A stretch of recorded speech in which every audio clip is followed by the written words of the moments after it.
اور اگر اعظم سواتی کو انصاف نہیں ملا اور اس نے آ کے سخت بات کر دی، آپ نے پھر اس کو گرفتار کر لیا، اور ابھی ان کا بیٹا جو ہے اس کا روتے ہوئے فون آیا ہے عمران خان صاحب کو کہ اعظم سواتی کو کل پولیس مقابلے میں قتل کروا دیا جائے گا۔ ابھی ان کا بیٹا کہہ رہا ہے کہ اسے عدالت میں پیش نہ کرے، ہماری اطلاع یہ ہے کہ اس کو کل گولی مروا دی جائے گی۔ یہ ملک ہے، یہ کس قسم کا نظام ہے جو یہاں پہ چل رہا ہے؟ ایسا تو پاکستان میں 75 سال میں نہ کبھی کسی نے ہوا نہ سنا۔ عمران خان سوال اٹھائے گا، آپ اس کو گولیاں مروا دیں، اعظم سواتی سوال اٹھائے، آپ اس کو گولی مروا دیں، کوئی اور سوال اٹھائے، آپ اس کو گولی مار دیں، ارشد شریف سوال اٹھائے، آپ اس کو شہید کر دیں۔ یہ تو پاکستان ایسا تو کبھی نہیں سوچا تھا۔ اور دیکھیے جی السلام علیکم ناظرین، breaking news with Haroon Shirazi کے ایک اور اہم ایپیسوڈ میں آپ کا ہوسٹ ہارون شیرازی حاضر خدمت۔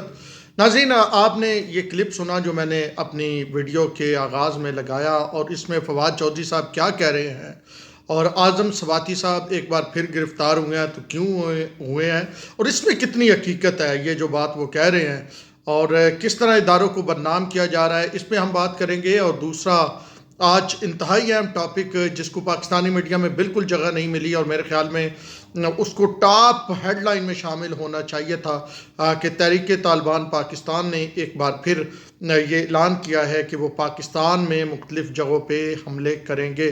تو خدا نخواستہ دہشت گردی کی ایک دوبارہ لہر تو نہیں آ رہی، اور بڑی مشکل سے اس ملک میں کچھ امن و سکون آیا تھا اور اس ملک کے لوگوں نے جانیں دی تھی، تو اس پہ ہم بات کریں گے۔ سب سے پہلے آتے ہیں اعظم سواتی والے معاملے پہ۔ اعظم سواتی ایک بار پھر گرفتار ہوئے ہیں، اور وہ گرفتار کیوں ہوئے ہیں؟ اپنی حرکتوں کی وجہ سے ہوئے ہیں۔ پہلے تو میں یہ بتا دوں کہ میں کسی بھی ماورائے آئین ماورائے قانون کوئی بھی وہ قدم ہو اس کی مخالفت کرتا ہوں، اور اعظم سواتی صاحب کو ڈیو جسٹس ملنا چاہیے، لیکن آیا جو الزامات اعظم سواتی صاحب لگا رہے ہیں کیا ان کا کوئی ان کے پاس ثبوت ہے؟ یہ بڑی اہم بات ہے۔ اچھا، اعظم سواتی صاحب پہلے پکڑے گئے، پھر جو ہے وہ رہا ہوئے، اور اس دوران انہوں نے یہ الزام لگایا کہ ان پہ جنسی تشدد کیا گیا، اور پھر اس کے بعد انہوں نے کہا کہ ان کی بیگم اور ان کی ویڈیو ریلیز کی گئی، جو تمام لوگوں نے اس کو ایف آئی اے نے، وزارت داخلہ نے یا دیگر اداروں نے کہا کہ یہ جعلی ہے۔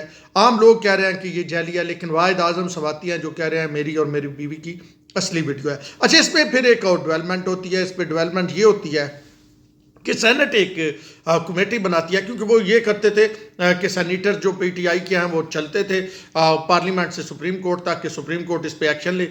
تو ایک کمیٹی بنائی گئی، اور اس کمیٹی میں اعظم سواتی صاحب 2 بار کمیٹی کا اجلاس ہوا، ان کو بتایا گیا، اعظم سواتی صاحب پیش ہی نہیں ہوئے، جس پہ کمیٹی کا یہ کہنا تھا کہ اس سے ان کی سنجیدگی جو ہے وہ نظر آتی ہے۔ اب ذرا آتے ہیں، یہ معاملہ یہاں تک رکھتے ہیں، دوسری طرف آتے ہیں۔ اعظم سواتی صاحب مسلسل اداروں کو لعن طعن کر رہے ہیں، وہ مسلسل آرمی چیف کے متعلق ایسے ٹویٹس کر رہے ہیں کہ جو بڑے حیران کن ہیں۔ اس پہ جو پہلے انہوں نے ٹویٹ کیے اور وہ پکڑے گئے، عمران خان صاحب نے کہا کہ غصے میں کسی نے کر دیا، گیٹ نمبر 4 کو انہوں نے ذکر کیا تھا، ہم نے اس وقت اس پہ پورا بھی لاگ بھی کیا تھا۔ خان صاحب نے کہا کہ اگر غصے میں کسی نے کر دیا تو کیا فرق پڑ گیا؟ اچھا خان صاحب، اگر جوش میں یا غصے میں کوئی کسی کو قتل کر دے، یا مطلب آپ وہ جسٹیفائی کر رہے ہیں کہ غصے میں آپ کچھ بھی کر سکتے ہیں، اچھا وہ تو غصے میں ہو گیا۔ اب جو اعظم سواتی صاحب نے گزشتہ دن تقریر کی، ایک دن چھوڑ کے پچھلے دن جب یہاں پہ 26 تاریخ کو لانگ مارچ والا سین تھا، آل دو کہ وہ لانگ مارچ پنڈی سے آگے آ ہی نہیں سکا، اپنی حکومت میں، اپنی حکومت کے خلاف ہی لانگ مارچ پنڈی میں احتجاج کیا گیا، اور خان صاحب تو کہتے تھے بڑی تیاری سے ہم آئے ہیں، آئیں گے 25 کو، ہماری 25 مئی کو تیاری نہیں تھی، لیکن وہ بالکل چیزیں آپ کے سامنے ہیں۔ خیر، میں اپنے موضوع کی طرف دوبارہ آتا ہوں۔ تو اعظم سواتی صاحب نے تقریر بھی بڑی دب دبا کے کی، اور انہوں نے پھر وہ اعلان تھا، اور ان کے پیچھے کون کھڑا ہے؟ یعنی وہ اداروں کو لعن طعن کرتے ہیں، وہ آرمی چیف کے بارے میں عجیب و غریب قسم کے ٹویٹس کرتے ہیں، وہ ان کو جناب اتنے سخت جملے کہتے ہیں کہ میں وہ دہرانا نہیں چاہتا، اور وہ پیچھے کھڑے ہیں فواد چودھری، پیچھے کھڑے ہیں اسد عمر، پیچھے کھڑے ہیں شبلی فراز، پیچھے کھڑے ہیں عمران خان۔ یعنی بیانیہ جو ہے اعظم سواتی کا، وہ اس وقت اعظم سواتی کا بیانیہ نہیں ہے، بلکہ عمران خان صاحب کا۔ عمران خان صاحب اعظم سواتی کو ساتھ بٹھا کے پریس کانفرنس کرتے ہیں, اعظم سواتی کو مائک دیا جاتا ہے اور پھر وہ جو بولنا چاہتے تھے میں حساب لوں گا, اور وہ حساب اس طرح تھوڑا ہی لیا جاتا ہے آرمی چیف سے کہ آپ جلسوں میں اس طرح کی گفتگو کریں. خیر جی, اب اعظم سواتی دوبارہ پکڑے گئے ہیں اور فواد چودھری پریس کانفرنس میں ہمیں یہ بتا رہے ہیں کہ اعظم سواتی کے بیٹے کی کال آئی ہے عمران خان کو, اور ان کے بیٹے کا یہ کہنا ہے کہ اعظم سواتی کو مروا دیا جائے گا, کل ان کو عدالت میں پیش نہ کیا جائے. تو اب یہ اٹسیلف پاکستان تحریک انصاف کا طریقہ کار یہ ہے کہ یہ الزام لگا دیتے ہیں, ثبوت نہیں ہوتا. شہباز گل نے کہا مجھ پہ تشدد جسمانی ہوا, جنسی تشدد, خان صاحب کہتے تھے ہوا, اعظم سواتی کہتے جسمانی تشدد ہوا, جنسی طور پہ ہراساں کیا گیا. لیکن عدالتوں میں جو رپورٹیں پیش ہوتی ہیں, جو میڈیکل پیش ہوتے ہیں, ان میں کوئی چیز ثابت نہیں ہوتی. تو پھر مطلب کوئی ثبوت تو ہونا. ثبوت اسی طرح اب فواد چودھری نے لائیو پریس کانفرنس میں جہاں پہ وہ ان استعفوں کے حوالے سے بات کریں, وہاں سے بھی یو ٹرن لیا کہ استعفے نہیں دیں گے, اسمبلی ڈیزالو کریں گے. اس پہ پھر میں بات کروں گا, اسپیسیفک اس موضوع پہ میں بات کرنا چاہتا تھا, بہت سارے لوگ اس پہ سننا چاہتے تھے. تو اب جناب علی فواد چودھری نے ایک اور الزام لگا دیا. فواد چودھری نے کیا الزام لگایا؟ ان کا کہنا کہ جی اعظم سواتی کا بیٹا. اچھا, اعظم سواتی کے بیٹے کو بتایا کس نے؟ وہی نا, اس کو سیمسن نے بتایا, اس نے مرتضیٰ پوئے نے سیمسن کو بتایا, اس نے مجھے بتایا, فلاں نے مجھے بتایا, وہ 35 پنچر والی. اب جو اعظم سواتی کا بیٹا ہے اس کو کیا پولیس بتا گئی ہوگی کہ ہم نے پولیس مقابلے میں تمہارے باپ کو مارنا ہے, یا ایجنسیوں والوں نے بتایا ہوگا کہ تمہارے باپ کو مارنا ہے؟ تو یہ ایک عجیب و غریب قسم کی نا, آپ یہ کہیں کہ ایک وہ چل رہی ہے روش پاکستان تحریک انصاف کی طرف سے کہ کسی کی عزت محفوظ نہیں رہنے دینی. کوئی صحافی ہے اس کو گالیاں دو, کوئی پولیٹیشین ہے, کوئی آرمی چیف ہے, کوئی جج ہے, اس کے تصویروں پہ جوتے مارو.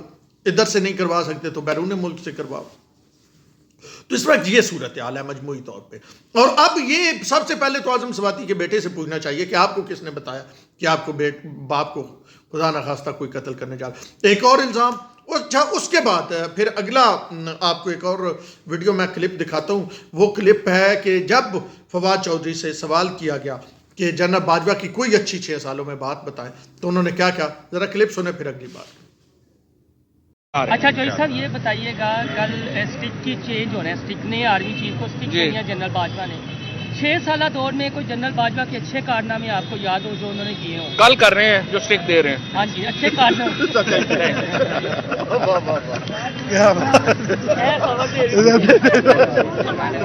جی, تو فواد چودھری کیا فرما رہے ہیں کہ انہوں نے 6 سالوں میں یہی اچھا کام کل کرنے جا رہے ہیں, یہ آرمی چیف سے جا رہے ہیں. تو یہ وہی ہے نا جنرل باجوہ جن کی تعریفیں کرتے ہوئے عمران خان تکتے نہیں تھے, جن کے بارے میں کہتے تھے مشرف اور جنرل تھا, ضیاء اور طرح کے جنرل تھا, اور جنرل باجوہ ڈیفرنٹ ہے, نفیس انسان ہے, جمہوریت پسند ہے, جمہوریت دوست ہے. اس طرح کی باتیں خان صاحب کرتے تھے اور کہتے تھے نہ صرف اندرون ملک ہمیں سپورٹ کر رہے ہیں بلکہ خارجہ پالیسی میں بھی ہمیں بڑی سپورٹ کر رہے ہیں. تو پھر کیا ہوا کہ کوئی مثبت بات ہی نہیں ملی. یہی بتا دیتے فواد چودھری کہ جنرل باجوہ نے اپنے دور میں کہا تھا صحافیوں کو کہ 6 ماہ مثبت رپورٹنگ کرنی ہے. یہی بتا دیتے کہ ایم کیو ایم ہمارے ساتھ کس طرح شامل کی تھی, کیو لیگ کس طرح شامل کی تھی, جی ڈی اے کیا سین ہوا تھا, جی ڈی اے کیسے بنی تھی, وہ شامل کیسے ہوئی تھی. یہ بتا دیتے کہ ہمارے مخالفین کو جیلوں میں کس طرح رکھا گیا. یہ بتا دیتے کہ نواز شریف کو کس طرح نائل کروایا گیا. یہ ساری باتیں تھیں نا. کوئی ایک بات بتا دیتے اور کچھ نہ بتاتے تو یہی بتاتے کہ کرنل لیاقت کو جو لگایا ہوا تھا وہ کیا کر رہے تھے. یہ بتا دیتے کہ ڈی جی سی فیض امیر کو کھلی چھٹی دی ہوئی تھی. یہ بتا دیتے کہ ڈی جی سی کو جو ہے وہ D G I S I بنایا. یہ مطلب کچھ بھی تو بتا دیتے. اور ان کا کہنا ہے کہ جی کسی قسم کا کوئی یہ چھڑی دے رہے ہیں تو اچھا کر رہے ہیں. تو میرے خیال میں یہاں پہ تھوڑی سی کنجوسی سے کام لے کے آپ کی تو ساری حکومت ہی وہ چلاتے رہے. بلکہ خان صاحب تے کہتے رہے کہ میں تو ظاہری طور پہ حکومت کر رہا سی, بات نہیں حکومت جنرل باجوہ دی سی. خیر یہ جی یہاں پہ رکتے ہیں اور آگے چلتے ہیں. معاملہ ٹی ٹی پی والا ہے, اس پہ میں نے بات کرنی ہے. ٹی ٹی پی کی وزارت دفاع ٹی ٹی پی کی بن گئی. دیکھیں جب آپ مذاکرات کر رہے تھے ہم کہہ رہے تھے کہ مذاکرات نہ کریں. وہ کیا آدھے نا پنجابی مثال ہے کہ جتیاں دے سدھے گلاں نال نہیں سدھے ہوندے. بگڑے لوگ جتیاں نال سدھے ہوندے. اب ٹی ٹی پی نے کہا کہ پاکستان میں حملے کریں گے, ہمارے جو ہے وہ مختلف لوگوں پہ لکی مروت اور وہاں آپریشن کیا گیا. ویسے یہ ہے کہ پاک فوج مسلسل آپریشن کر رہی ہے ملک دشمن عناصر کے خلاف, تو اب پاکستان پورے میں ہم حملے کریں گے. یہ خبر پاکستان میں ہیڈ لائن بننی چاہیے تھی لیکن یہ نہیں بنی, اور کیونکہ سیاسی معاملات اور دیگر معاملات میں ہم اس طرح الجھے ہوئے ہیں کہ ریاستی معاملات جو ہیں وہ بالکل ایک سائڈ پہ ہو رہے ہیں. بہرحال جی, ملک ہمارا ہے, ہم سب کا ہے. پاکستان ہے تو تحریک انصاف ہے, پاکستان ہے تو نون لیگ ہے, پاکستان ہے پیپل پارٹی یا JUIF ہے یا دیگر جماعتیں جو پاکستان میں ہیں, وہ تب ہی ہیں جب پاکستان مضبوط ہے. ہم تب مضبوط ہیں جب پاکستان مضبوط ہے. تو میرے خیال میں ریاست کو یہ جو دھمکی ملی ہے اس کو سنجیدگی سے لینا چاہیے. اور پھر افغانستان پہ بھی وہ جہاں پہ بھائی جان جا کے چائے کے کپ پی رہے تھے نا, ان کو بھی کہنا چاہیے کہ آپ کی یہ سپورٹ کرتے رہے ہوں گے US کے خلاف, لیکن اگر یہ ہمارے خلاف اعلان جنگ کرتے ہیں اور جو انہوں نے کر دیا ہے تو آپ کی کم از کم سرزمین ان کے لیے استعمال نہیں ہونی چاہیے, کیونکہ یہ سارے پناہ وہیں پہ لیے ہوئے ہیں. تو بڑی امپورٹنٹ ڈیولپمنٹ ہے, آنے والے دنوں میں دیکھتے ہیں کس طرح ہوتا ہے. عون شیرازی کو دیجیے اجازت, اللہ نے.